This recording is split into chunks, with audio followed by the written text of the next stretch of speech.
Yang hangat lainnya pemirsa, kita lihat dari pertemuan Presiden Republik Indonesia Prabowo Subianto dengan Kaisar Jepang Naruhito di Tokyo, Jepang. Kita akan lihat, jadi setibanya di Istana Kekaisaran, Presiden Prabowo Subianto disambut langsung oleh Kaisar Naruhito.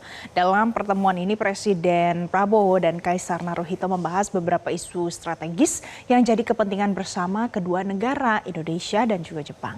Selain itu, pembicaraan juga diwarnai dengan pertukaran cita-cita ringan yang mencerminkan soal kedekatan personal antara kedua pemimpin negara ini. Nah, kunjungan ini menjadi penegasan kuat bahwa hubungan Indonesia dan Jepang tidak hanya dibangun di atas kepentingan strategis, tapi juga diikat oleh rasa saling hormat, kepercayaan, dan persahabatan yang semakin kokoh dari waktu ke waktu.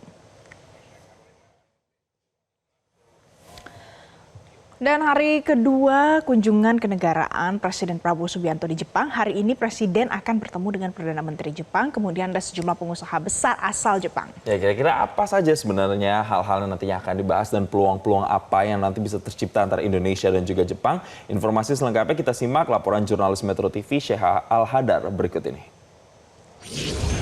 Pemirsa, di hari kedua kunjungan Presiden Prabowo Subianto di Jepang, hari ini Presiden akan bertemu dengan Perdana Menteri Jepang tentunya untuk membahas hubungan bilateral antara Indonesia dan juga Jepang. Ada beberapa sektor yang di-highlight, diantaranya seperti sektor energi, sektor teknologi, hingga sektor keuangan tentunya yang menjadi isu kunci dalam kerjasama ataupun hubungan bilateral antara Indonesia dan Jepang. Nah, setelah bertemu dengan Perdana Menteri Jepang, nantinya Presiden Prabowo Subianto ini juga akan bertemu dengan 12 pengusaha asal perusahaan raksasa di Jepang, yang ini tentunya membahas potensi investasi dari Jepang ke Indonesia untuk meningkatkan kerjasama itu tadi. Tentunya kalau kita mengingat kemarin pemirsa, Presiden Prabowo Subianto ini juga sudah menyaksikan penandatanganan sejumlah MOU atau kerjasama antara Indonesia dan juga Jepang. Dari MOU yang ditandatangani tersebut, kurang lebih 95% merupakan sektor energi. Kemudian ada sektor lainnya seperti sektor teknologi, kemudian sektor keuangan, hingga ada sektor baru, yakni ada sektor beauty industry atau kecantikan yang sudah ditandatangani kerjasamanya antara Indonesia dan juga Jepang.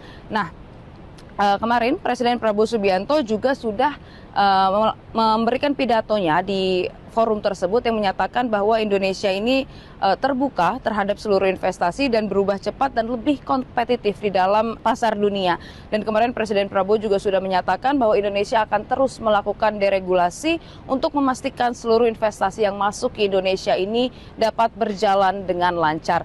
Dan kemarin kerjasama yang dilakukan oleh Indonesia dan Jepang ini nilainya mencapai 23,63 miliar US dollar atau sekitar lebih dari 400 triliun rupiah. Tentunya ini sangat tinggi angkanya dan tentunya dapat memberikan dampak yang sangat baik untuk Indonesia. Nah, kemudian Presiden Prabowo Subianto kemarin juga sudah menyatakan bahwa Indonesia akan melakukan transisi energi besar-besaran, di mana ada target ambisius yang dikatakan oleh Presiden Prabowo Subianto, di mana Indonesia ini akan membangun 100 gigawatt energi surya dalam 3 tahun, kemudian akan mendorong geothermal, biofuel, maupun juga kendaraan listrik, yang artinya ini merupakan respon pemerintah dalam menanggapi krisis global, dinamika global, maupun perang yang saat ini terjadi. Tentunya kita akan menunggu hari ini hasil pertemuan dari Presiden Prabowo Subianto dengan Perdana Menteri Jepang, kemudian juga hasil dari pertemuan dengan sejumlah perusahaan besar asal Jepang, apakah akan membuka peluang investasi baru di Indonesia dan apakah nanti nilai 400 triliun rupiah ini akan bertambah lagi.